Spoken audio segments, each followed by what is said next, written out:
હજુ આજે આપણે ચેપ્ટર 4 છે 11મા ધોરણની અંદર દશકમ ધર્મ લક્ષણમ એનો અભ્યાસ છે એ કરવાનો છે કે ધર્મ છે એના 10 લક્ષણો છે. તો એ વિશે આપણે થોડુંક જોઈએ તો સંસ્કૃત એ ધાર્મિક સાહિત્ય છે. ઘણું બધું એની અંદર ધાર્મિક સાહિત્ય આપેલું છે. સ્મૃતિ ગ્રંથો છે, સ્મૃતિ ગ્રંથો છે, એ રીતના ધાર્મિક સાહિત્યનું જ્ઞાન છે વિભાજિત થયેલું છે. અને શ્રુતિ ગ્રંથ એનો એક આશય અપરિવર્તનશીલ ધર્મ સાહિત્ય છે કે શ્રુતિ ગ્રંથો છે આપણા એ અપરિવર્તનશીલ છે. એની અંદર જે જ્ઞાન આપેલું છે, જે શ્લોકો જે છે એની અંદર પરિવર્તન શક્ય નથી. જેમના છે તેમ જ એનો ઉપયોગ છે આપણે અત્યારે કરીએ છીએ. શ્રુતિશાસ્ત્રના વિધાનો સાર્વકાલીન અને સાર્વભૌમિક હોય છે. એ ત્યારના જન્મમાં જેવા હતા એવા જ અત્યારના સમયમાં છે ને એવા જ એ ભવિષ્યકાળમાં હશે. સ્મૃતિશાસ્ત્રમાં ઉપદેશેલી બાબતો ઉપર ક્યારેક દેશ કાળ કે પરિસ્થિતિનો પ્રભાવ પડતો જોવા મળે છે. અમુક પ્રભાવ હોય પરંતુ મોટાભાગે એમાં કંઈ ફેરફાર થતો હોતો નથી. આથી સ્મૃતિશાસ્ત્રના વિધાનો પરસ્પર જુદા પણ હોઈ શકે છે. સ્મૃતિશાસ્ત્રના ઘણા ખરા વચનો દરેક દેશમાં અને દરેક કાળમાં ઉપયોગી થતા હોય છે. પાઠની શરૂઆતમાં આપેલા શ્લોકના ધર્મના 10 લક્ષણોની વાત છે અહીંયા આપેલી છે. આ લક્ષણો ઉપર કોઈ કાળ વિશેષ કે દેશ વિશેષની અસર પડી શકે એમ નથી. ધર્મના 10 લક્ષણો આમ તો માનવ ધર્મના જ લક્ષણો છે કે માણસ માટે માનવ ધર્મ છે એ જ મુખ્ય વાત છે. એની અંદર જુઓ તમને 10 લક્ષણો આપેલા છે. ધૃતિહિ, ક્ષમા, દમઃ, અસ્તેયમ, શૌચમ, ઇન્દ્રિય નિગ્રહ, ધીહિ, વિદ્યા, સત્વમ અને અક્રોધ. આ બધા શબ્દ જે છે એનો અર્થ છે અલગ અલગ થાય છે. જો ધૃતિહિ શબ્દ છે એનો અર્થ છે ધીરજ, કે માણસ છે એને માણસાઈ એની અંદર ખરેખર ધીરજ છે એ રાખવી જોઈએ. ધીરજ રાખવાથી શું ફાયદો થાય છે એ આપણે પહેલા શ્લોકની અંદર ભણવાનું છે. બીજો શબ્દ છે ધૃતિહિ. ધૃતિહિ શબ્દ છે એનો અર્થ થાય છે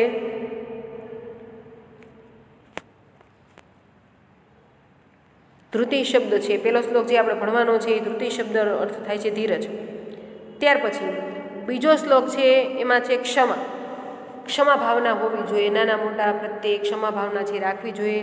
ત્યાર પછી ત્રીજું છે દમઃ. દમઃ એટલે ઇન્દ્રિય નિગ્રહ. એ ખૂબ મહત્વની વસ્તુ જે છે એ આપણા માટે છે કે દમ એટલે કે આપણે સંયમી હોવા જોઈએ. સંયમ. અસ્તેયમ એટલે કે ચોરી. અસ્તેયમ શબ્દ છે એનો અર્થ થાય છે ક્યારેય પણ ચોરી કરવી જોઈએ નહીં. અને બીજાની વસ્તુ હોય એમાં આપણે કોઈ દિવસ આસક્ત થવું જોઈએ નહીં. આપણે જે કમાયેલું ધન હોય એ જ આપણે વાપરવું છે. બીજાની કોઈ પણ વસ્તુ હોય, સોનું હોય, ચાંદી હોય, કોઈ પણ વસ્તુ હોય એમાં આપણે આસક્તિ રાખવી જોઈએ નહીં. ત્યાર પછી શૌચમ. શૌચમ શબ્દનો અર્થ થાય છે શુદ્ધિ, આંતરિક અને બાહ્ય શુદ્ધિ. ઇન્દ્રિય નિગ્રહ એટલે આપણી જે કંઈ ઇન્દ્રિયો છે એના ઉપર આપણો પૂરેપૂરો કાબુ હોવો જોઈએ. ધીહ શબ્દ છે એનો અર્થ થાય છે બુદ્ધિ. અને વિદ્યા એનો અર્થ થાય છે જે આપણી પાસે વિદ્યાઓ છે તે પણ માત્ર દેખાય છે એવી નહીં, આંતરિક અને બાહ્ય બંને વિદ્યાઓ છે હોવી જોઈએ. પછી સત્યમ એટલે એનો અર્થ તમને ખબર છે કે સત્ય. અક્રોધ એટલે ક્રોધીપણું ન હોય તે. ખરેખર ક્રોધ એ સારા હોતો નથી. ક્રોધ એ ખરેખર સર્વ નાશ કરે છે. હવારીનું જે છે 11મા ધોરણની અંદર મારું છે એમાં આપણે પેલું જે છે શ્લોક એ ખરેખર પેલો શ્લોક છે ખરેખર આમ તો મંગલાચરણ કહેવાય કે ખરેખર આ બધાની અંદર શું શું કહેવા માગે છે. અને 10 જે લક્ષણો છે એના વિશેની જ વાત કરેલી છે. અહીંયા આપણે જોઈએ પેલો શ્લોક છે કે ધૃતિહિ ક્ષમા, દમઃ અસ્તેયમ, શૌચમ ઇન્દ્રિય નિગ્રહ, ધી વિદ્યા, સત્યમ, ક્રોધો દશકમ ધર્મ લક્ષણમ. ધીરજ, ક્ષમા, દમન, ચોરી ન કરવી તે, શુદ્ધિ, ઇન્દ્રિયો ઉપરનો કાબુ, બુદ્ધિ, વિદ્યા, સત્ય અને ક્રોધનો અભાવ, આ 10 ધર્મના લક્ષણો છે. જે 10 લક્ષણો છે એની જ વાત અહીંયા કરવામાં આવેલી છે કે આ 10 છે ધર્મના લક્ષણો છે. ત્યાર પછી આપણે પેલો જે ધૃતિહિ શબ્દ છે એનો અર્થ થાય છે ખરેખર ધીરજ. એના વિશે વાત કરીએ તો અહીંયા કહે છે કે ધૃતિ નામ સુખે દુઃખે યયા ન આપનોતિ વિક્રિયામ તામ ભજેત સદા પ્રાજ્ઞો ય ઈચ્છેદ ગતિમ આત્મનઃ. ધૃતિ નામ એટલે કે ધીરજ એટલે જે સુખે દુઃખે, સુખ અને દુઃખમાં ન આપનોતી વિક્રિયામ. વિક્રિયામ શબ્દનો અર્થ થાય છે વિકારને. ધીરજ શબ્દનો અર્થ શું થાય છે કે જે સુખ અને દુઃખમાં વિકૃતિને પામતો નથી, એટલે કે સુખ આવે કે દુઃખ આવે એ પોતાની ધીરજ છે એ છોડતો નથી. ધીરજથી બધા જ નિર્ણયો લે છે. કોઈ પણ મુશ્કેલીઓ તેનો સામનો એ ધીરજથી વિચાર કરીને એ કરે છે. તામ ભજેત સદા પ્રાજ્ઞો. તામ ભજેત સદા પ્રાજ્ઞો. પ્રાજ્ઞો એટલે બુદ્ધિશાળી મનુષ્ય તે છે એ. ય ઈચ્છેત ગતિમ આત્મનઃ. ગતિમ આત્મનઃ ગતિમ શબ્દનો અર્થ છે પોતાની પ્રગતિને ઈચ્છેત એટલે ઈચ્છે છે, ભજેત એટલે કે ભજવું અથવા સેવવું.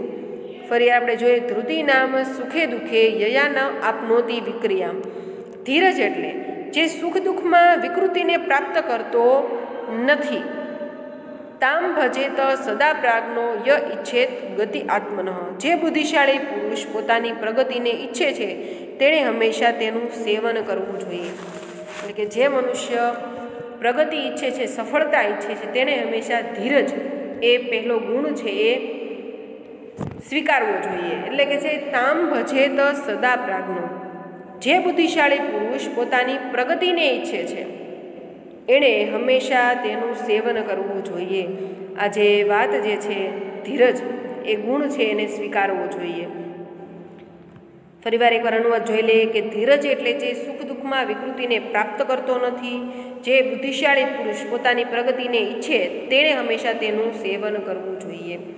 ત્યાર પછી બીજો શ્લોક છે એમાં ક્ષમાનો ગુણ આપેલો છે. જુઓ, ક્ષમા ખરેખર કેટલું મોટું હથિયાર છે. ક્ષમા ખડગ કરે યસ્ય કિમ કરિષ્યતિ દુર્જન. ક્ષમારૂપી તલવાર. ક્ષમા ખડગ એટલે ક્ષમારૂપી તલવાર. કરે એટલે હાથમાં, યશ્ય એટલે કે જેના હાથમાં ક્ષમારૂપી તલવાર છે. કિમ કરિષ્યતિ દુર્જન. તેનું દુર્જન શું કરી શકે? જેના હાથમાં ક્ષમારૂપી તલવાર છે તેનું દુર્જન શું બગાડી શકે? અતૃણે પતિતો વહિન સ્વયં એવ અપશામ્યતિ. અતૃણે એટલે કે ઘાસ વગરની જગ્યામાં પડેલો અગ્નિ. અતૃણે પતિતો વહિન. અતૃણે એટલે ઘાસ વગરની, પતિતો એટલે પડેલો, વહિન એટલે અગ્નિ. ઘાસ વગરની જગ્યામાં પડેલો અગ્નિ સ્વયં એવ પોતાની મેળે જ શામ્યતી એટલે ઓલવાઈ જાય છે. ખૂબ જ મહત્વની વાત છે અહીંયા. જો ક્ષમારૂપી તલવાર જેના હાથમાં છે, દુર્જન એનું શું બગાડી શકે? કે જ્યાં ઘાસ વગરની જગ્યા હોય ત્યાં પડેલો અગ્નિ પણ પોતાની મેળે જ શાંત થઈ જાય છે. એટલે ગુસ્સો જે છે એની હાથે જ ત્યાં શમી જાય છે એવી વાત છે અહીંયા કરવામાં આવેલી છે. હવે આ તમને ખરેખર અર્થ વિસ્તારની અંદર પણ આવા શ્લોકો છે પૂછી શકે છે. એટલે ખાસ યાદ રાખવાનું કે જ્યાં ક્ષમા છે, ક્રોધ નથી, નાના હોય કે મોટા હોય એને ક્ષમા કરી દેવાની ભાવના છે, ત્યાં ખરેખર ક્રોધનું ઉદ્ભવ સ્થાન જ નથી. તો એવી જગ્યાએ ઘણા બધા એવા લોકો હોય કે જેને ઉશ્કેરવા માંગતા હોય તે આપોઆપ શાંત થઈ જાય છે. કારણ કે ઉશ્કેરાહટ જે છે એ વ્યક્તિમાં છે જ નહીં, ક્ષમાની ભાવના છે એટલા માટે થઈને. એટલે અહીંયા છે કે ક્ષમારૂપી તલવાર જેના હાથમાં છે તેનું દુર્જન પણ શું બગાડી શકે? અને ઘાસ વગરની જે જગ્યા છે ત્યાં પડેલો અગ્નિ પણ આપોઆપ શાંત થઈ જાય છે. ત્યાર પછી જુઓ ત્રીજો શ્લોક છે દમઃ. દમન. દમન શબ્દ અહીં આપેલો છે કે દમન. તો શેનું દમન કરવું જોઈએ? તો કે છે ન હ્રસ્યતિ મહતિ અર્થે વ્યસને ચ ન શોચતી સવે પરિમિત પ્રજ્ઞ સદાંતો દ્વિજ ઉચ્યતે. એવો અર્થ અહીં આપેલો છે. મહતી અર્થે એનો અર્થ થાય છે મોટા કાર્યને માટે. ન હર્ષયતિ એટલે હર્ષ પામતો નથી. પહેલાં તો દમ એટલે આનો અર્થ થાય છે દમનશીલ એટલે સંયમી. દમઃ શબ્દનો અર્થ છે સંયમી વ્યક્તિ છે બધી જ બાબતોની અંદર સંયમ રાખે છે. પછી ખોરાકની વાત હોય, વિચાર કરવાની વાત હોય, પોતાના મન ઉપર જેનો પૂરેપૂરો કાબુ છે એવો વ્યક્તિ ખૂબ જ સફળતા મળે તો હર્ષ પામતો નથી, અભિમાની થઈ જતો નથી. અને અચાનક ધંધાની અંદર ખૂબ મોટી ખોટ આવે તો એ શોક પણ પામતો નથી. એમાંથી પણ એ બહાર નીકળવાનો રસ્તો એની પાસે છે. શા માટે? કારણ કે એ ધીરજ રાખે છે, એની પાસે સંયમ છે. અને એ ધીરજથી એ ખોટમાંથી, એને જે ખોટ ગઈ છે ધંધાની અંદર, એમાંથી પણ બહાર નીકળવાનો ઉકેલો એની પાસે છે. શા માટે? કારણ કે સંયમિત છે બધી રીતનો વિચાર કરીને એ આગળ ચાલે છે. એટલે અહીંયા કહે છે કે એવો જ માણસ છે, એવો પ્રજ્ઞાવાન જે છે, એવો બુદ્ધિશાળી છે, એ જ ખરેખર સંયમી વ્યક્તિ કહેવાય છે. કેવો વ્યક્તિ? તો અહીંયા કહે છે ન હરસ્યતિ મહતિ અર્થે વ્યસને ચ ન શોચતી. વ્યસને શબ્દ છે, વ્યસને શબ્દ છે એનો અર્થ થાય છે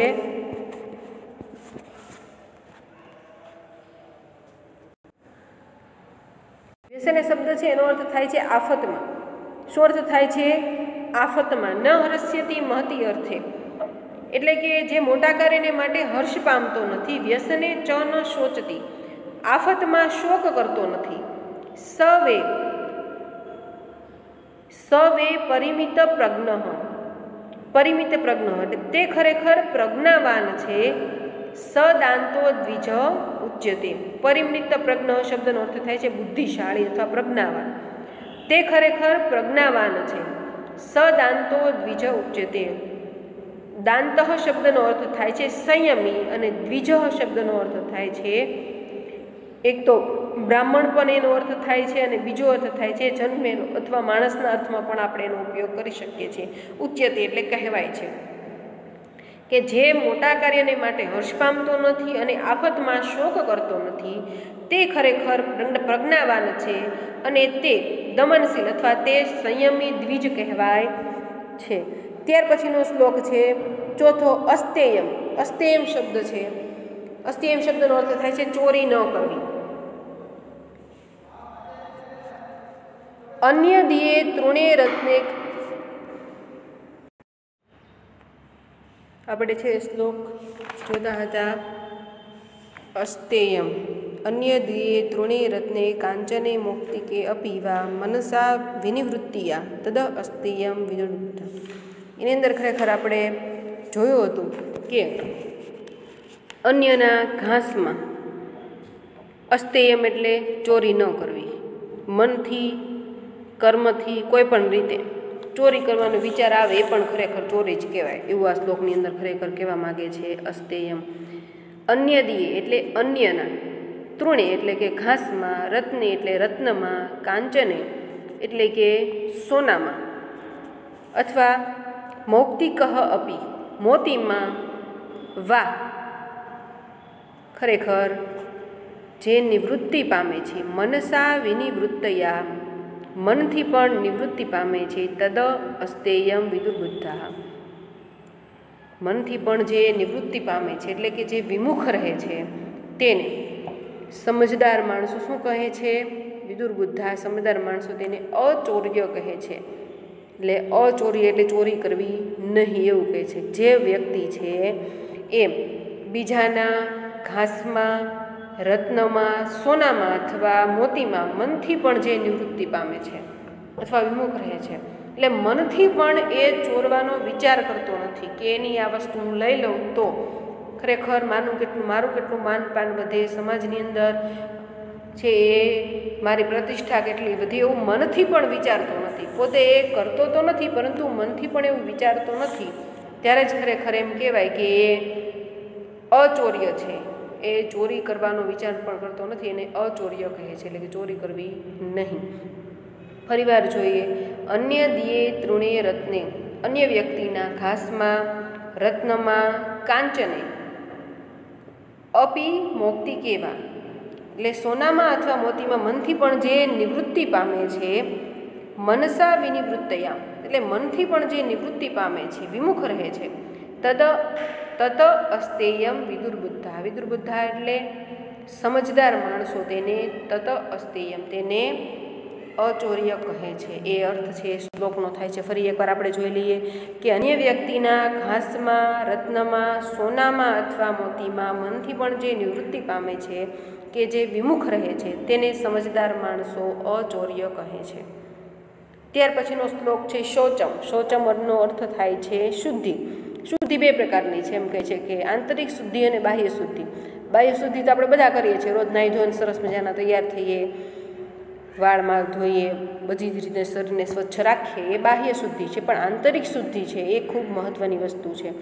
એટલે અહીંયા કહે છે શૌચમ એટલે શુદ્ધિ. શૌચમ ચ દ્વિવિધમ. શૌચમ શુદ્ધિ બે પ્રકારની કહેવાય છે, બાહ્યમ આભ્યંતરમ તથા બાહ્ય અને અંદરની. અહીંયા કહે છે મૃત જલાભ્યામ એટલે કે માટી અને જળ વડે, માટી અને જળ વડે સ્મૃતમ બાહ્યમ, બાહ્ય માટી અને જળ વડે બાહ્ય શુદ્ધિ થાય છે. ત્યાર પછી કહે છે ભાવ શુદ્ધિ તથા અનંતરમ. ભાવનાની શુદ્ધિ તે અંતરની શુદ્ધિ કહેવાય છે. ભાવના એટલે મનથી જે આપણે પવિત્ર રહીએ તે ખરેખર આપણી આંતરિક શુદ્ધિ છે. ફરીવાર જોઈ લો, સમજીને શ્લોક યાદ રાખજો કે શુદ્ધિ છે એ બે પ્રકારની કહેવાય છે, બાહ્ય અને આંતરિક. માટી અને જળ વડે બાહ્ય તથા ભાવનાની શુદ્ધિ તે અંદરની શુદ્ધિ છે કહેવાય છે. ખાસ યાદ રાખજો, અહીંયા જો કહેવામાં શું માગે છે કે શુદ્ધિ બે પ્રકારની કહેવાય છે, બાહ્ય શુદ્ધિ અને આંતરિક શુદ્ધિ. એમાં માટી અને જળ વડે બાહ્ય અને માટી અને જળ વડે એટલે આપણે જે પહેલાંના સમયની અંદર જે માટી દ્વારા સ્નાન કરતા અને પછી પાણી દ્વારા એ શુદ્ધિ કરતા એની વાત છે અહીંયા કે માટી અને જળ વડે બાહ્ય શુદ્ધિ અને ભાવનાની શુદ્ધિ છે તે આંતરિક શુદ્ધિ છે કહેવાય છે. ભાવ શુદ્ધિ તથા અંતરતમમ એટલે આંતરિક શુદ્ધિ છે, ભાવનાની શુદ્ધિ છે. એ રીતના 5મો શ્લોક છે એનો અનુવાદ થાય છે. એટલે હવે ખાસ હોમવર્કની અંદર તમારે યાદ રાખવાનું, 1 થી 5 શ્લોક આપણે ભણ્યા છીએ તો બધા જ શ્લોકોનો અનુવાદ વ્યવસ્થિત સમજી અને યાદ કરજો. અને સમજીને યાદ કરશો એટલે બધા શ્લોકોનો અનુવાદ છે યાદ રહી જશે. એના ચેપ્ટર આપણે છે અભ્યાસક્રમમાં, એટલે ખાસ બધા એ શ્લોકનો અનુવાદ છે વ્યવસ્થિત યાદ કરવાનો છે અને હોમવર્કમાં લખી પણ નાખજો બધા.